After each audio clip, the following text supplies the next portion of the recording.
Audio Jungle. Audio Jungle. Audio Jungle. Audio Jungle.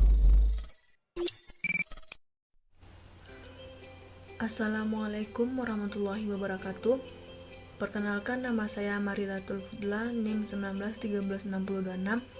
Saya dari kelompok 2. Ingin menjelaskan tentang geografi regional Asia Selatan.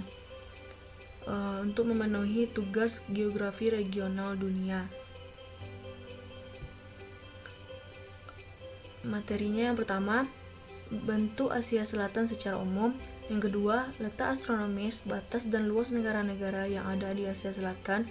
Yang ketiga, kondisi morfologi dan topografi negara-negara yang ada di Asia Selatan. Yang keempat, kondisi ekonomi, sosial, budaya, politik negara-negara yang ada di Asia Selatan, dan hubungan kerjasama dengan Indonesia. Asia Selatan adalah sebuah wilayah geopolitik di babak selatan benua Asia, terdiri dari daerah-daerah di dan sekitar anak benua India. Wilayah ini dibatasi oleh Asia Barat, Tengah, Timur, dan Tenggara. Secara geografis, Asia Selatan bersamaan batasnya dengan Asia Tengah di utara, Asia Timur di timur, Asia Tenggara di sisi tenggara, Asia Barat di sebelah barat, dan dengan Samudra Hindia di sebelah selatan.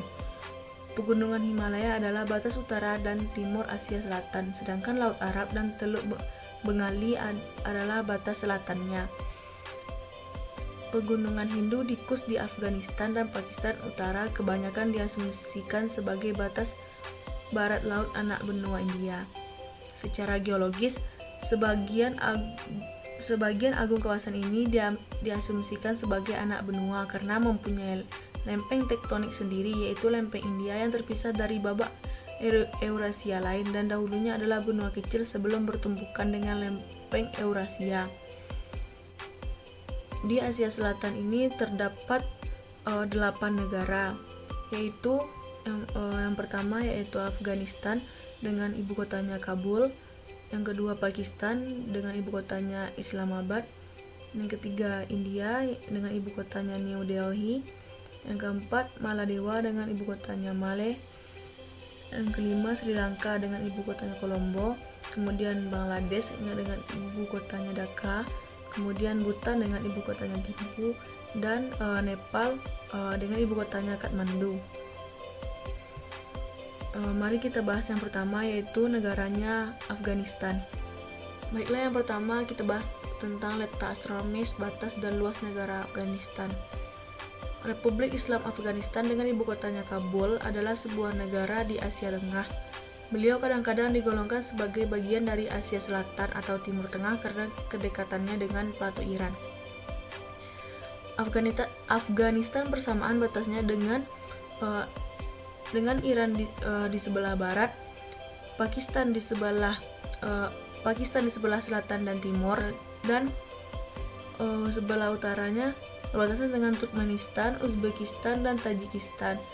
Dan di bagian ujung timur berbatasan dengan negara Cina. Afghanistan terdiri dari 34 buah provinsi. Sebagai negara yang memiliki luas 652.300 km persegi, Afghanistan terletak di pertemuan Asia Barat, Asia Selatan, dan Asia Tengah, di tempat yang strategis kemudian lintas antar utara dan selatan. Yang kedua, negara Afghanistan merupakan negara muslim yang berada di Timur Tengah, di mana secara astronomis negara Afghanistan ini terletak di 29 derajat sampai 39 derajat lintang utara dan 60 derajat sampai 75 derajat bujur timur. Yang kedua, morfologi dan topografi. Negara Afghanistan memiliki titik tertinggi yang berada di Nosak dengan ketinggian 7.492 meter di atas permukaan laut. Di negara Afghanistan terdapat banyak gunung, walau hadir dataran di utara dan barat kekuatan. Tanah tinggi dan pegunungan hampir mendiami 80% dari luas wilayah di seluruh negara Afghanistan. Yang ketiga, sosial.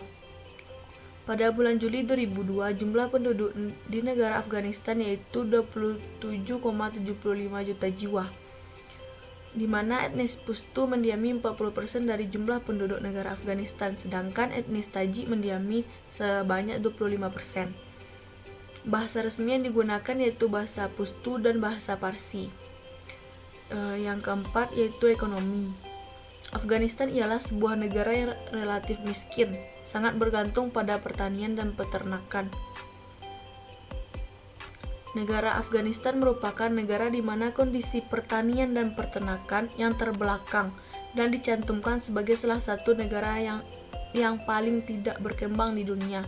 Hal tersebut disampaikan oleh PBB pada tahun 1971. Sumber daya alam di negara Afghanistan terdiri dari batu bara, emas, tembaga, uranium, biji besi, kromit, dan sebagainya. Sumber daya pertambangan negara Afghanistan relatif melimpah. Meskipun demikian, belum dieksploitasi secara sepenuhnya. Industri ringan dan kerajinan sebagai pilar utama dalam ekonomi negara Afghanistan. Selanjutnya yaitu pariwisata. Negara Afghanistan juga memiliki tempat wisata yang tersohor dan terkenal di dunia. Yang pertama itu Lembah Panjshir. Merupakan suatu lembah yang ada di Afghanistan Utara, tepatnya 150 km dari utara kota Kabul, dekat dengan Hindukush. Lembah ini berada di provinsi Panjshir dan terbagi oleh sungai Panjshir.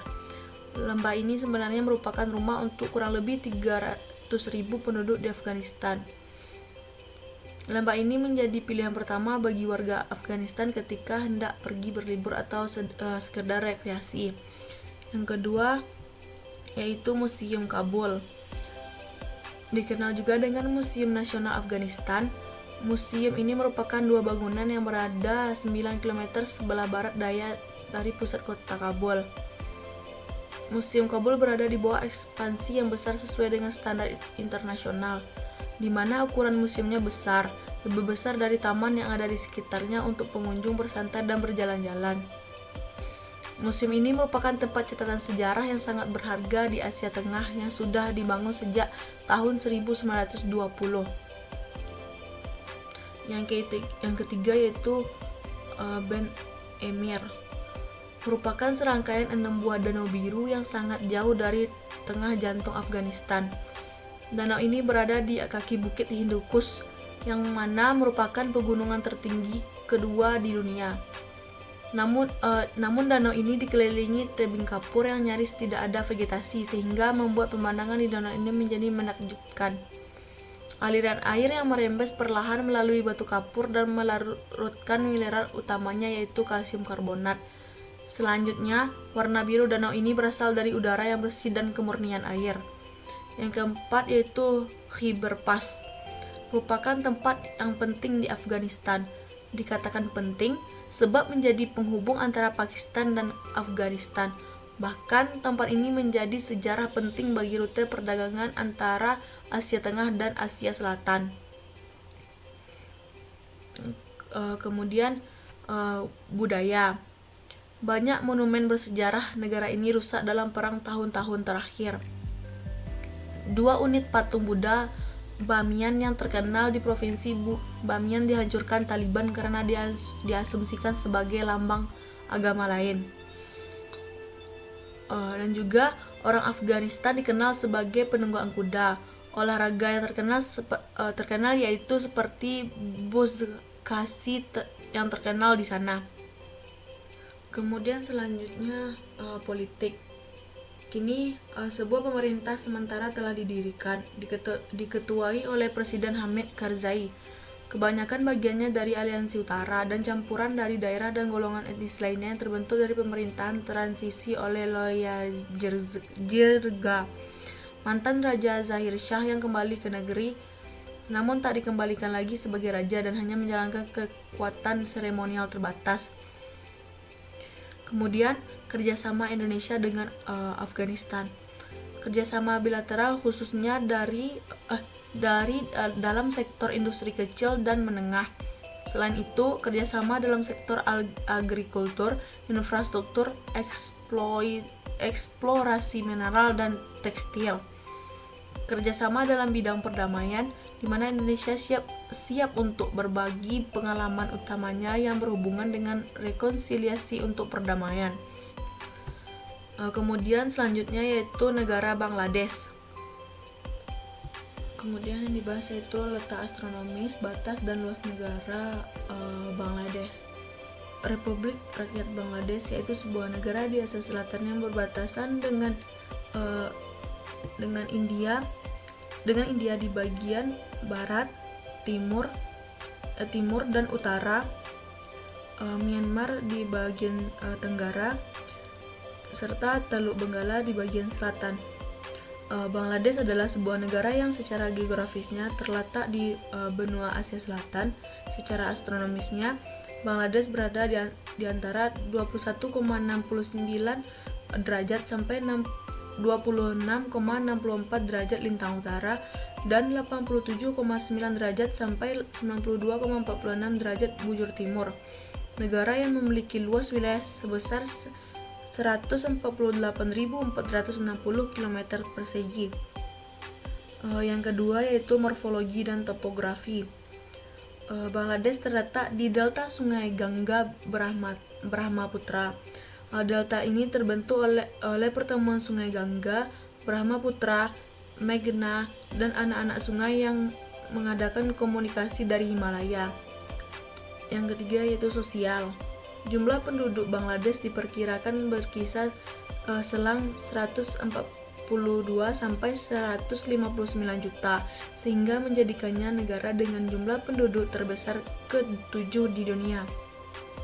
Dengan lebar sebesar 144.000 km persegi, kepadatan penduduk Bangladesh sangatlah tinggi, yakni sekitar 1099,3 per kilometer persegi. Gugusan etnis mayoritas di negara Bangladesh yaitu suku Bengali, yaitu sekitar 98% dari populasi. Sisanya merupakan migran Bihari dan gugusan suku asli. Bahasa resmi dan yang terbanyak dituturkan oleh Bangladesh yaitu bahasa Bengali dan Bangla, sebuah bahasa Indo-Arya yang bersumber dari bahasa Sanskerta. Dua agama utama di Bangladesh yaitu Islam sebagai agama mayoritas negara Bangladesh sekitar 89,7% dan Hindu sekitar 9,2%.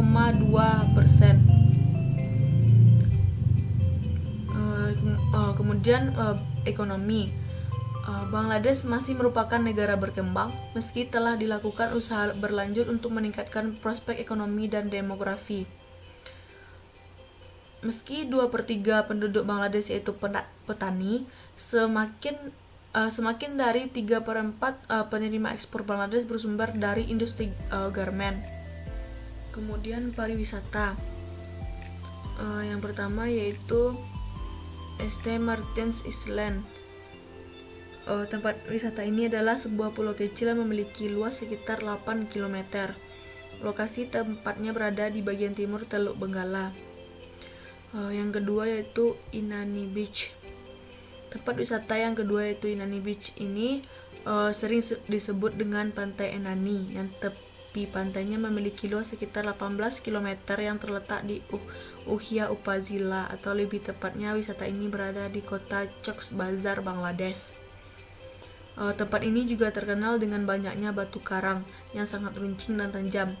Batu karang di tempat ini mempunyai dua warna, yaitu hitam dan hijau. Yang ketiga yaitu Cox's Bazar Beach. Pantai ini mempunyai panjang kurang lebih 125 km yang sangat terkenal dengan pantai yang natural di dunia. Yang keempat yaitu Hutan Rawa Ratargul. Tempat wisata di Hutan Rawa Ratargul adalah sebuah hutan yang memiliki aliran air tawar yang berlokasi di Sungai Goen, kota Sylhet, Bangladesh. Tempat wisata hutan rawa ini adalah satu-satunya yang berada di Bangladesh dari sekian banyak hutan rawa yang memiliki air tawar di belahan dunia. Kemudian di bidang budaya, Bangladesh memiliki akal budi yang mencakup unsur kuno dan modern yang melambangkan sejarah panjang. Tradisi kulinernya mengadakan komunikasi erat dengan masakan India dan Timur Tengah. Namun masakan Bangladesh juga memiliki ciri khas sendiri. Nasi dan kari yaitu kegemaran tradisional. Kemudian politik. Bangladesh merupakan negara kesatuan yang memiliki sistem pemerintahan demokrasi parlementer. Presiden ialah kepala negara. Posisi banyak diberi konten dengan menghadiri upacara-upacara kenegaraan. Kendali pemerintahan sesungguhnya dipegang oleh Perdana Menteri, yang merupakan kepala pemerintahan. Presiden dipilih oleh badan legislatif selama 5 tahun dan memiliki kekuasaan yang normalnya terbatas. Kekuasaan presiden semakin selama masa posisi pemerintahan pemelihara. Pemerintahan sementara bertanggung jawab dalam mengendalikan transisi menuju pemerintahan baru. Perdana Menteri dipilih melewati upacara pemilihan oleh presiden serta harus menjadi anggota parlemen dan mendapat kepercayaan mayoritas anggota parlemen. Kemudian kerjasama Indonesia dengan Bangladesh. Yang pertama pada bidang politik. Pada tahun 2014 dalam bidang politik dan keamanan KBRI Dhaka melakukan kegiatan reguler berupa yang pertama pengamatan dan pelaporan terhadap perkembangan situasi politik Bangladesh dan isu khusus sesuai permintaan pusat. Yang kedua, pendekatan kepada pejabat pemerintah Bangladesh untuk memperoleh dukungan bagi pencalonan Indonesia dalam berbagai organisasi internasional. Yang ketiga, keikutsertaan aktif dalam briefing oleh Kementerian Luar Negeri Bangladesh maupun partai oposisi utama terkait situasi dan berbagai isu politik dalam negeri. Yang keempat, penyampaian informasi terkait kepada pemerintah Bangladesh mengenai berbagai event yang diselenggarakan oleh pemerintahan Republik Indonesia. Yang kelima, koordinasi dan kerjasama dengan organisasi internasional dan regional di mana Indonesia menjadi anggota yang bermarkas di Bangladesh. Yang keenam, pelaksanaan kuliah pada lembaga pendidikan maupun lembaga kajian di Bangladesh. Yang ketujuh, keikutsertaan aktif dalam berbagai kegiatan ASEAN Dhaka Komite. Yang kedua yaitu bidang ekonomi.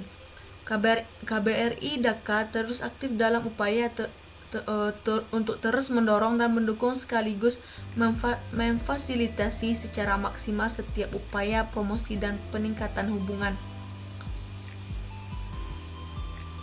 Kemudian negara Bhutan. Yang pertama itu letak astronomis, batas dan luas negara. Bhutan mungkin diturunkan dari kata Sanskerta Bu dan Utan yang berarti tanah tinggi. Bhutan adalah sebuah kerajaan di Asia Selatan yang dikenal dengan negara naga guntur. Batas-batas wilayah Bhutan yaitu pada bagian utara berbatasan dengan Cina atau Tiongkok, selatan berbatasan dengan India, dan baratnya juga barat dan timurnya juga dibatasi oleh negara India. Letak astronomis negara Bhutan adalah di antara 26 derajat lintang utara hingga 29 derajat lintang utara dan 88 derajat bujur timur hingga 93 derajat bujur timur. Luas wilayah negara ini adalah 38.394 km persegi. Kemudian morfologi dan topografi. Bhutan terletak di lereng selatan pegunungan Himalaya. Pada bagian timur terkurung daratan daerah otonomi Tibet di utara dan negara bagian Sikkim, Bengal Barat, Assam dan Arunachal Pradesh di barat dan selatan.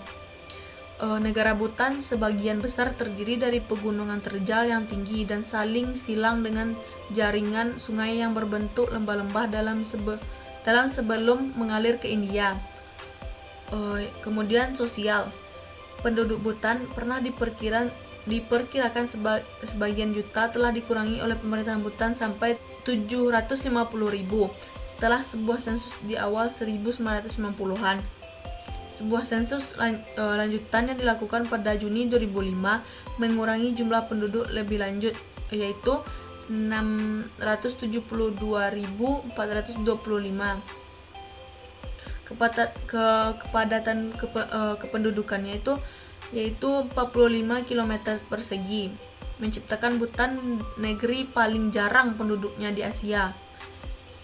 Bahasa nasionalnya yaitu Dongha, noda 1 dari 53 bahasa dalam keluarga bahasa Tibet. Kemudian ekonomi.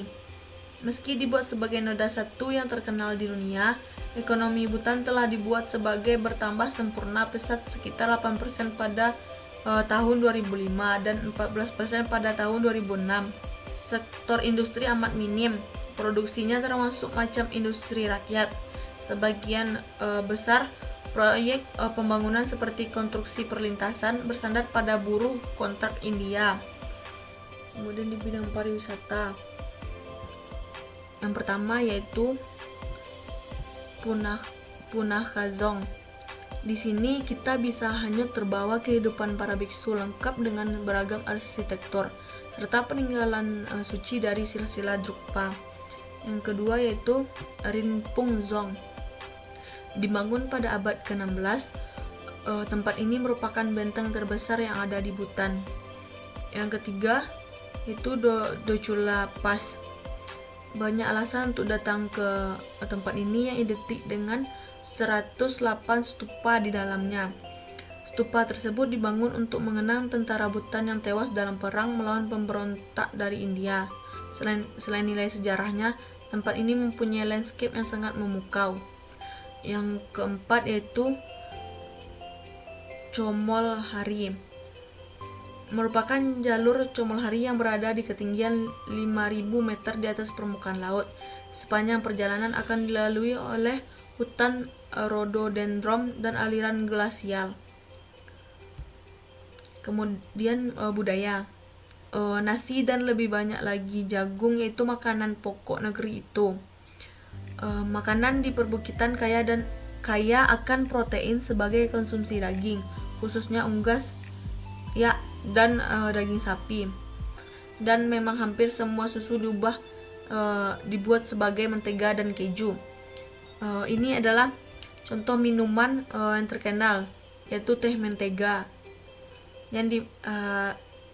yang dimasak Bhutan, yaitu satu-satunya negara di dunia yang telah melarang rokok dan penjualan tembakau. Kemudian politik. Sepanjang dasawarsa terakhir, politik Bhutan terjadi dalam kerangka monarki absolut yang dibuat sebagai bertambah sempurna dibuat sebagai monarki konstitusional. Kekuasaan peralihan dilakukan di semua pengadilan Bhutan. Jaksa luhur ialah kepala administratif peradilan. Kerjasama Indonesia dengan Bhutan dengan menetapkan kebahagiaan dan kesejahteraan sebagai tujuan lebih utama daripada kekayaan ekonomi, Bhutan mendasarkan GNH sebagai filosofi pembangunannya. Konsep pembangunan Bhutan berinti pada pembangunan sosial berkelanjutan dan pembangunan ekonomi. Ini akan diukur dengan seberapa baik warga Bhutan dapat menikmati layanan kesehatan dan pendidikan berstandar tinggi. Beberapa pejabat Bhutan menceritakan bahwa Bhutan sulit belajar dari negara-negara yang terkenal yang sudah maju dalam pendidikan karena keadaan sosial, budaya, serta ketersediaan sumber daya atau dana sangat berbeda. Akibatnya, strategi dari negara-negara maju tersebut kecil peluangnya untuk dapat diterapkan di Bhutan. Namun, dengan Indonesia, mereka percaya solusinya akan berpeluang besar untuk diterapkan bersama. Kemudian, yaitu negara India. Itu kita bahas letak astronomi, batas, dan luas negara India. Negara ini terletak pada lempeng India, bagian utara dari lempeng Indo-Australia yang benuanya membentuk anak benua India. Negara ini terletak di utara khatulistiwa antara 8 derajat sampai 37 derajat lintang utara dan 68 derajat sampai 97 derajat bujur timur.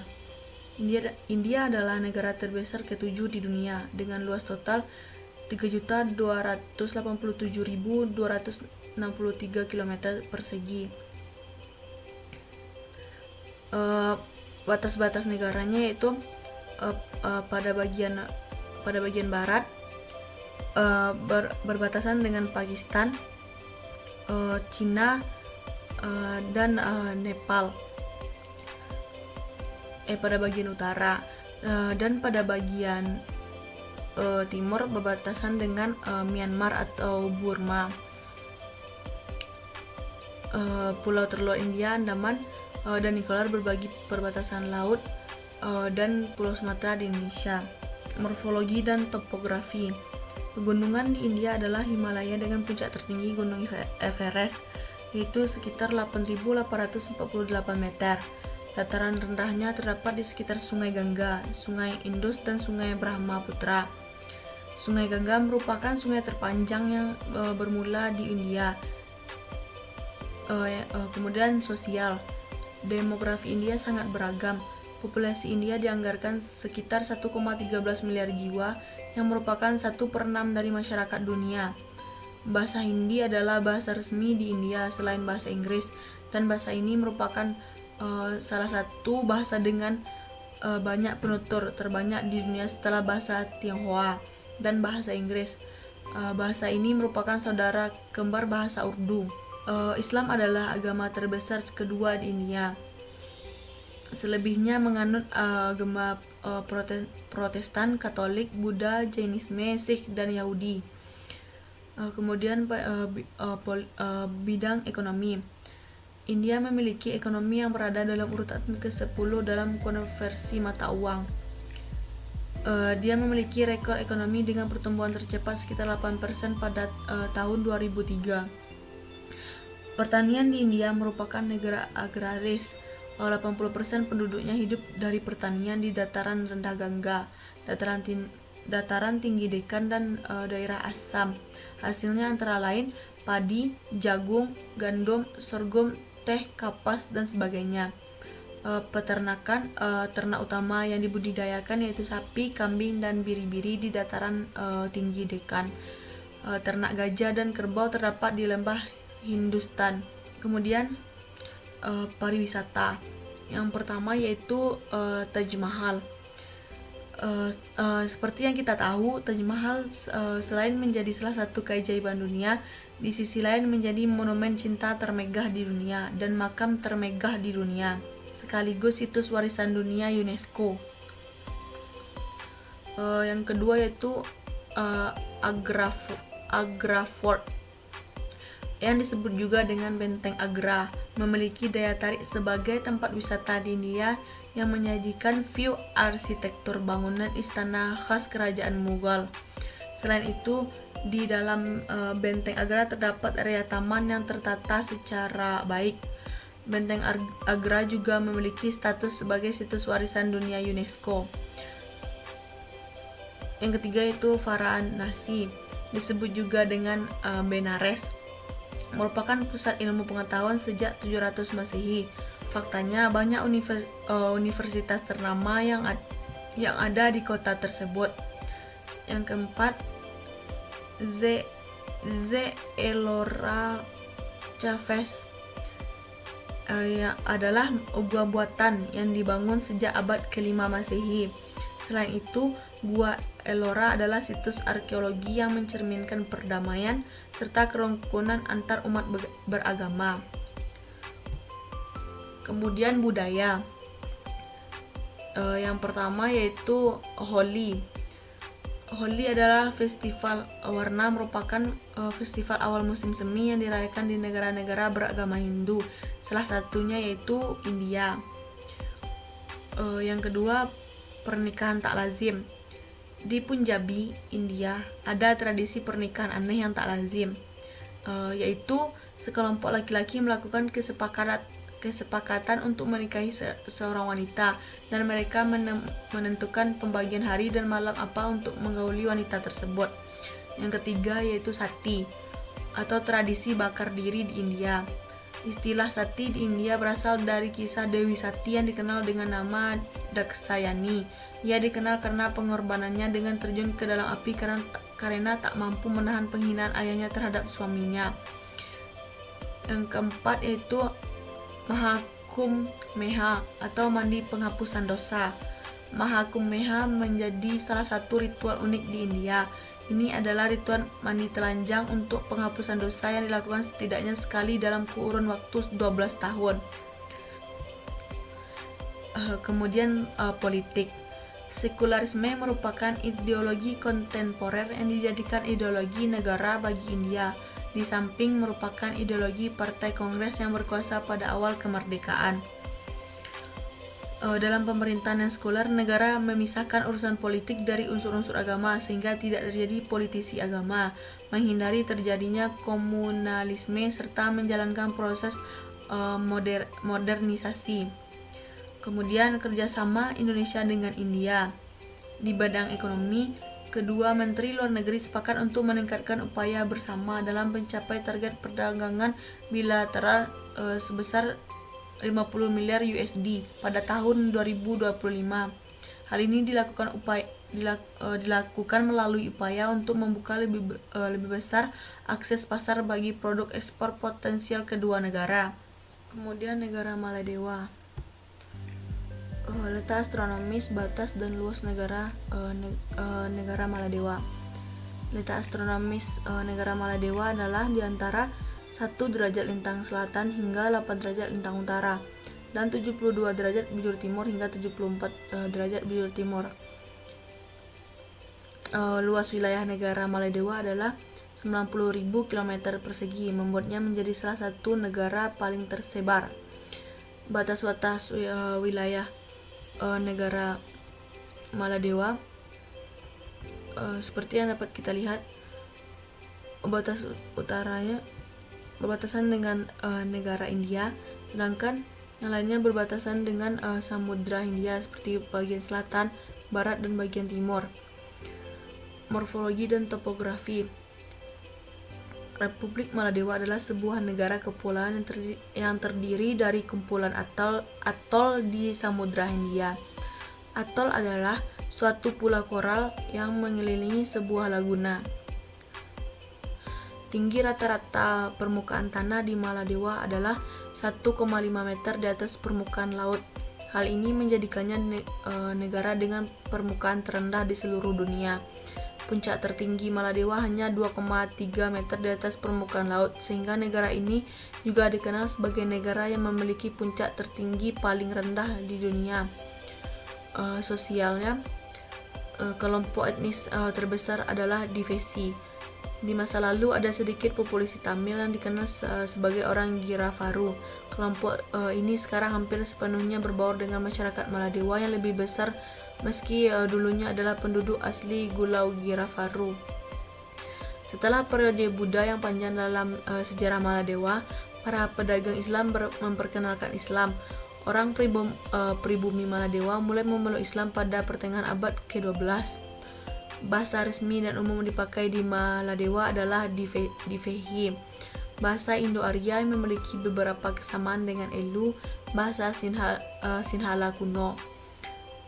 Pada bagian ekonomi, Maladewa dengan cepat menjadi negara berpenghasilan menengah, didorong oleh pertumbuhan pesat sektor pariwisata dan perikanan. Tetapi negara ini masih bersaing dengan defisit fiskal yang besar dan terus meningkat.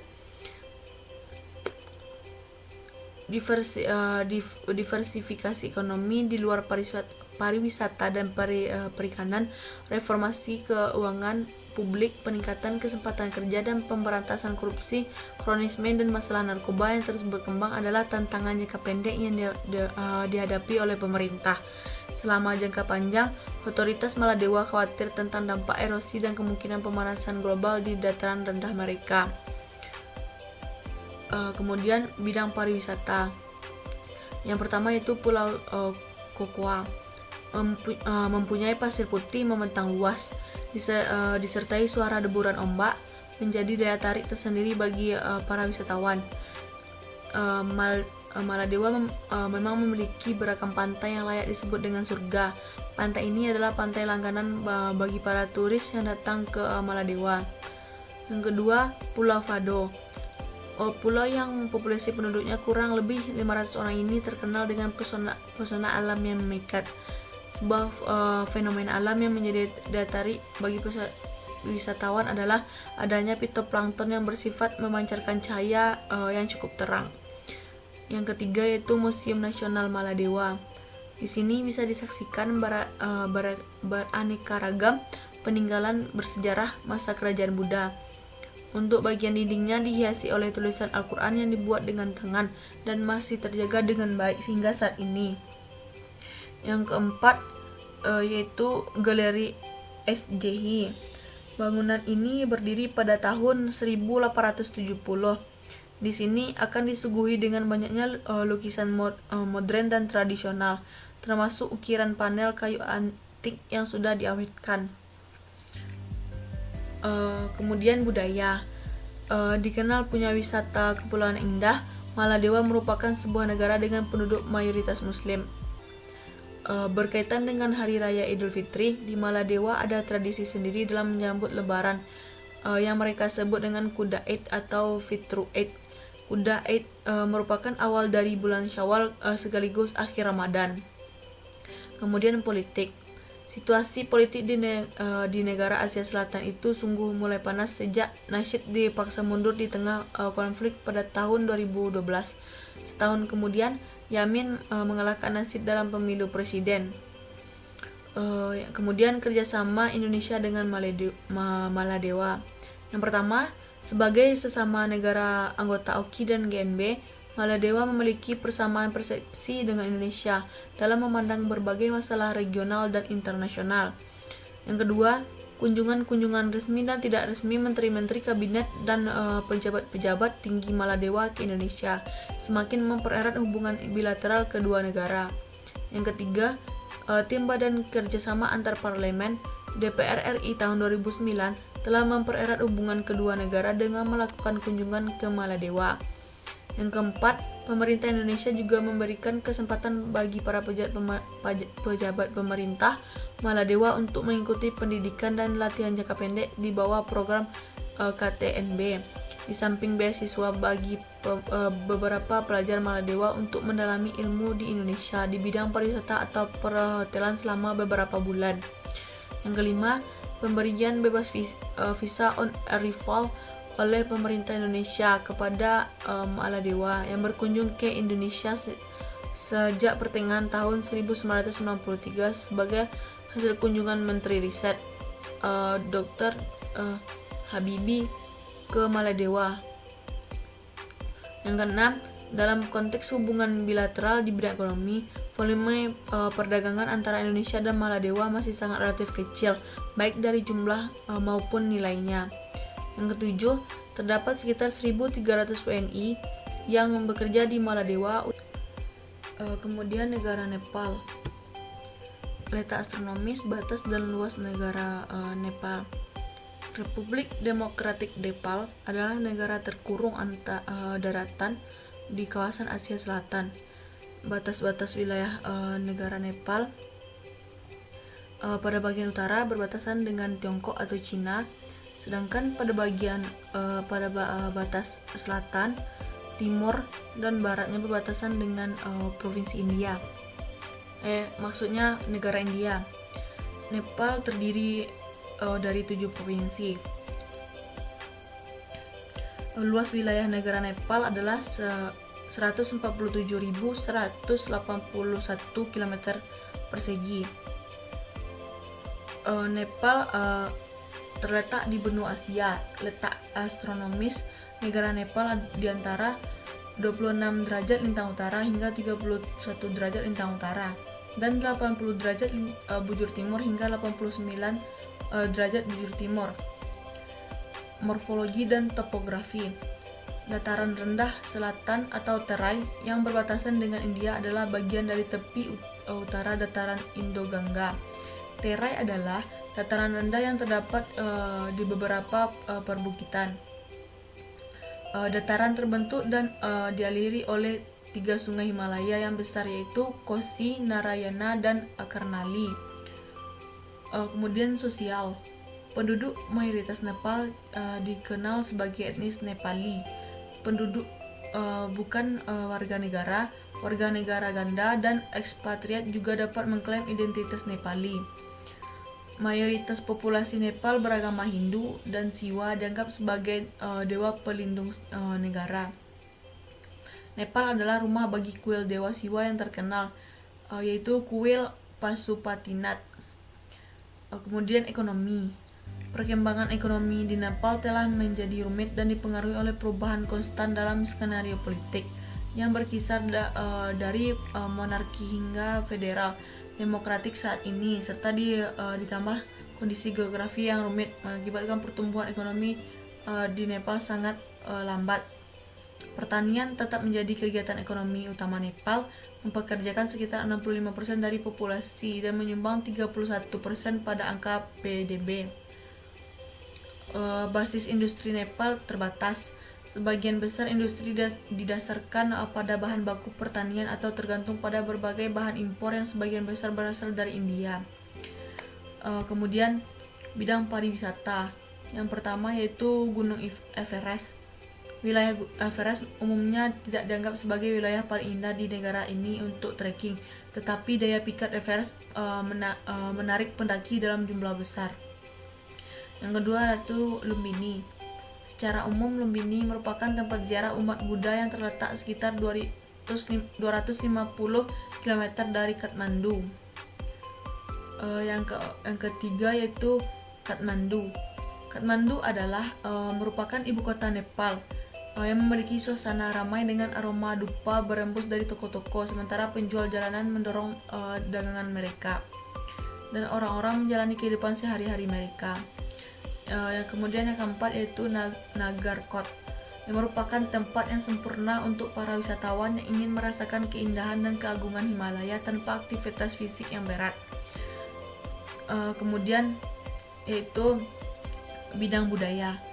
Islam merupakan noda satu agama minoritas di Nepal. Sesuai sensus Nepal tahun 2011, 4,4% dari populasi penduduk negara Nepal merupakan Muslim. Muslim Nepal bermukim di 74 distrik dan 75 distrik dari 75 yang berada di Nepal. Bahasa Nepali merupakan anak cabang bahasa Indo-Arya dari kelompok Pahari. Ia merupakan bahasa resmi Nepal dan digunakan oleh sekitar 35 juta orang tersebar di negara Nepal, India, dan Bhutan.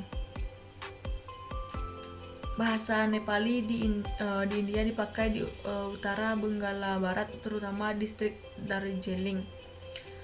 Kemudian politik. Politik Nepal berbentuk republik dengan sistem multipartai. Saat ini posisi Presiden Nepal sebagai kepala negara dijabat oleh Bidya Devi Bhandari. Posisi Perdana Menteri sebagai kepala pemerintahan dijabat oleh Khadga Prasad Oli. Kemudian kerjasama Indonesia dengan Nepal. Di bidang ekonomi, sebagai pengusaha properti, dirinya akan mengajak pengembangan Indonesia untuk berinvestasi di Nepal. Dalam waktu dekat, dirinya berencana membawa sejumlah pengembangan nasional yang tergabung di RAI untuk melihat peluang investasi properti di negara berpenduduk 28 juta jiwa tersebut. Untuk perdagangan, Nepal membutuhkan banyak souvenir khas untuk dijual kepada wisatawan yang datang ke negeri yang sebagian besar wilayahnya berada di lereng pegunungan Himalaya tersebut. Indonesia dengan dukungan industri kreatifnya yang cukup maju memiliki peluang besar untuk memasok kebutuhan barang souvenir khas Nepal tersebut. Kemudian negara Pakistan. Letak astronomis, batas dan luas negara Pakistan. Secara astronomis, Pakistan berada pada koordinat 20 derajat sampai 30 derajat lintang utara serta 66 derajat sampai 75 derajat bujur timur. Seperti yang sudah disebutkan sebelumnya, dengan luas wilayah yang kurang lebih 796.095 km persegi, Pakistan ini berbatasan langsung dengan negara lain, serta beberapa kenampakan alam terkenal di dunia. Batas-batasnya yaitu pada bagian utara berbatasan dengan negara Cina, pada bagian selatan berbatasan dengan Laut Arab, pada bagian barat berbatasan dengan Afghanistan dan Iran, sedangkan pada bagian timur berbatasan dengan India. Morfologi dan topografi. Pakistan memiliki jenis kenampakan alam yang bervariasi karena letaknya yang strategis, berada di antara beberapa negara dan kenampakan alam terkenal dunia. Kenampakan alam utama yang terlihat di Pakistan adalah kawasan pegunungan. Puncak tertingginya adalah di gunung kedua yang merupakan gunung paling tinggi kedua di dunia, yaitu setelah Everest. Tinggi dari gunung kedua ini bisa mencapai 8.611 meter.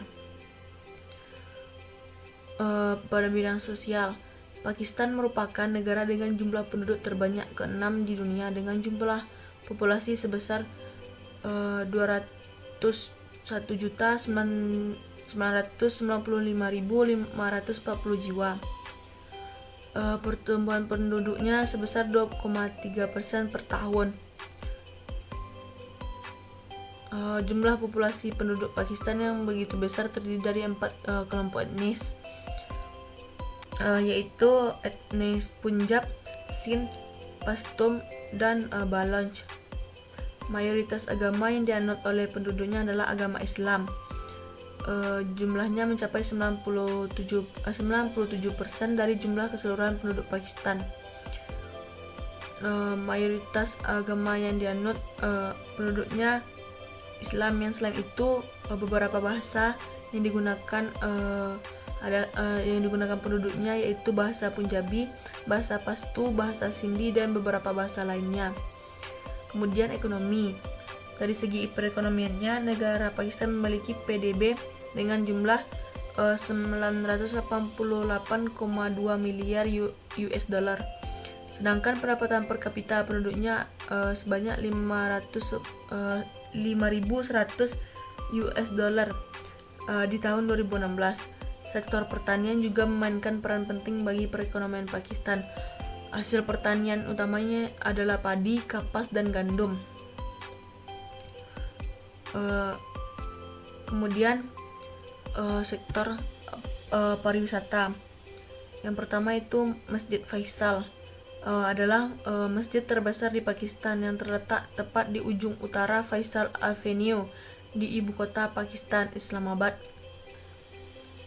Yang kedua yaitu Sandur Pass. Sandur Pass menarik berbagai pengunjung untuk menikmati turnamen polo tradisional sejak tahun 1936 yang diadakan setiap tahun. Sandur Pass adalah daerah yang tidak berpenghuni dengan pemandangan musim dingin dan musim salju yang luar biasa. Tempat ini dikunjungi oleh berbagai orang untuk olahraga petualangan. Kemudian Rawa Lakot merupakan salah satu tempat indah yang dapat dipilih saat merencanakan wisata di Pakistan. Banjosa dan Toli Pir dikenal sebagai daerah yang paling indah serta menarik di kota Azad Kashmir dengan berbagai petualangan berbasis gunung, pendakian, panjat tebing, dan berkemah di musim panas. Kemudian Bukit Murray. Tempat ini terkenal di Pakistan karena keindahan alamnya dengan pemandangan salju indah yang sempurna untuk menghabiskan liburan musim panas. Kemudian budaya. Yang pertama, budaya Pakistan sangat beragam. Berkat keragaman historis, geografis, dan etnisnya, budaya Pakistan adalah peleburan pengaruh India, Persia, Afghanistan, Asia Tengah, Asia Selatan, dan Asia Barat. Yang kedua, banyak bahasa berbeda digunakan di Pakistan. Jumlah bahasa resmi yang aktif digunakan di Pakistan adalah antara 73 dan 76.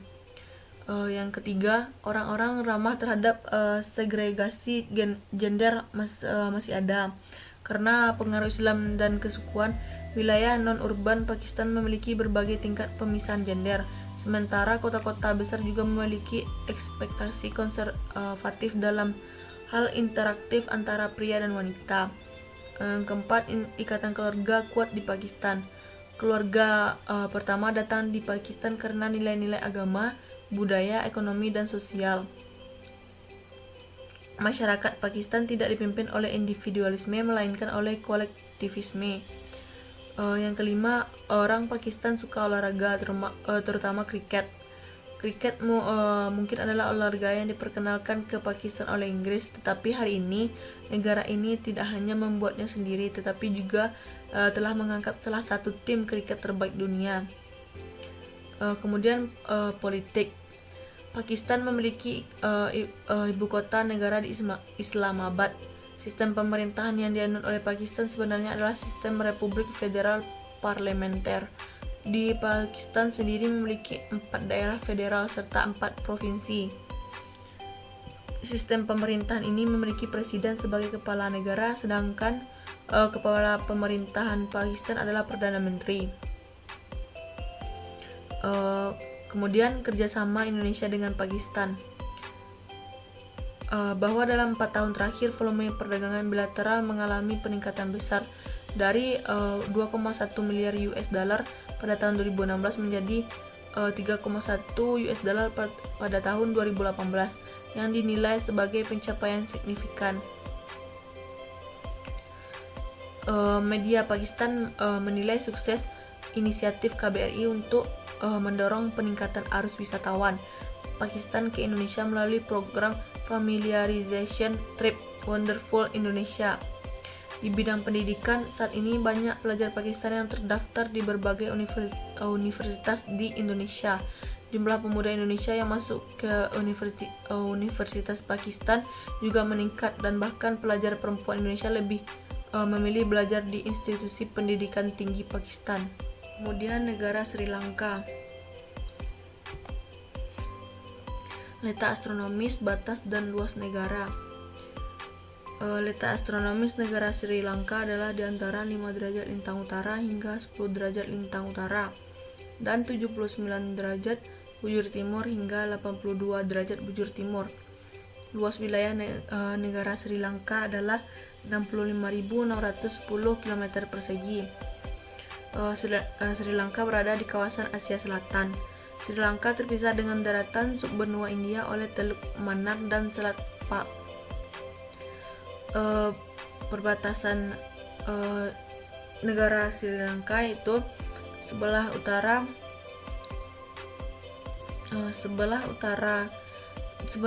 dan barat berbatasan dengan India yang dipisahkan oleh Selat Pak. Sedangkan di sebelah barat dan selatan berbatasan dengan Samudra Hindia. Morfologi dan topografi. Menurut mitologi Hindu, ada sebuah jembatan yang menghubungkan daratan India dengan Sri Lanka. Kini yang tersisa hanya rangkaian batu kapur di atas permukaan laut. Legenda mengklaim bahwa jembatan tersebut dapat dilalui dengan berjalan kaki hingga 1480 AD. Kemudian sosial. Sri Lanka adalah negara terpadat ke-58 di dunia dengan populasi sekitar 21.444.000 jiwa dan tingkat pertumbuhan populasi tahunan sebesar 1,14%. Bahasa Sinhala dan Tamil adalah 2 bahasa resmi dan nasional Sri Lanka. Konstitusi mendefinisikan bahasa Inggris sebagai bahasa pengantar. Bahasa Inggris secara luas digunakan dalam bidang pendidikan, ilmiah, dan komersial. Sri Lanka adalah negara multiagama. Mayoritas agama di Sri Lanka adalah Buddha yang dipeluk oleh 70% populasi, dengan didominasi Theravadas.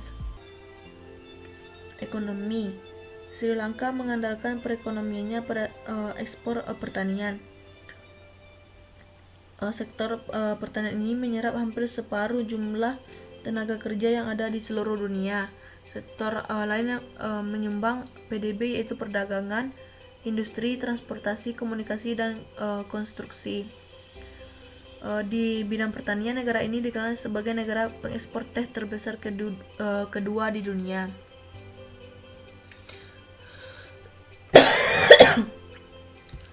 Kemudian bidang pariwisata. Yang pertama itu Colombo. Colombo ini merupakan kota terbesar yang ada di Sri Lanka. Yang menjadi kota Colombo ini unik dan juga menarik adalah dari segi bangunan dan atau arsitekturnya yang bernuansa layaknya berada di gedung kerajaan Inggris. Yang kedua yaitu Sigiriya, yang merupakan sebuah kerajaan yang terletak di bukit batu yang sangat besar. Yang ketiga yaitu Kandy, merupakan kota suci. Bisa berkunjung ke Kandy pada bulan Agustus karena bisa melihat indahnya festival Esala Perahera. Kemudian Dambula Cave, di mana bisa melihat candi yang ada di dalam sebuah gua. Candi ini tentu saja dirawat dengan sangat baik sehingga ketika memasukinya tidak akan merasa lembab dan juga pengap. Kemudian budaya. Secara garis besar, seni budaya Sri Lanka terbagi atas 3 kelompok besar, yaitu kesenian Kandy yang terdapat di kawasan tengah dataran tinggi yang disebut Udaratanatom. Kuliner Sri Lanka sangat kaya dengan berbagai hidangan lokal, buah-buahan tropis dan aneka rempah. Selama berabad-abad, gastronomi Sri Lanka berasimilasi dan beradaptasi dengan berbagai masukan dari India, Cina, Melayu, Arab, dan Eropa. Kemudian politik. Sri Lanka merupakan negara republik dan termasuk anggota negara Persemakmuran. Negara ini menganut sistem multipartai. Sejak negara ini memperoleh kedaulatan pada tahun 1947, Partai Kemerdekaan Sri Lanka hampir selalu mendominasi pemilihan umum yang diadakan. Kekuasaan tertinggi bagi setiap pemerintahan daerah ini terdiri atas Dewan Kota Praja, Dewan Kota, Dewan Urban, dan Dewan Desa. Kemudian kerjasama Indonesia dengan Sri Lanka. Pemerintah Indonesia dan Republik Sosialis Demokratik Sri Lanka sepakat menjalin kerjasama di bidang ekonomi dan perdagangan. Kelompok kerja atau Pokja, perdagangan dan investasi bertugas untuk mengatasi berbagai hambatan perdagangan dan investasi serta secara paralel merundingkan perjanjian perdagangan. Sementara itu, di bidang kerjasama kawasan Samudra Hindia, Presiden Jokowi mengatakan Indonesia dan Sri Lanka dapat berkontribusi positif mewujudkan kawasan Samudra Hindia yang damai, stabil, dan sejahtera. Dikatakan saatnya lingkar Samudra Hindia juga dikaitkan dengan Samudra Pasifik dan Indo-Pasifik. Mungkin sekian yang dapat saya sampaikan, terlebih terkurang, dan apabila ada kesalahan saya mohon maaf. Wabillahi taufik wal hidayah. Wassalamualaikum warahmatullahi wabarakatuh.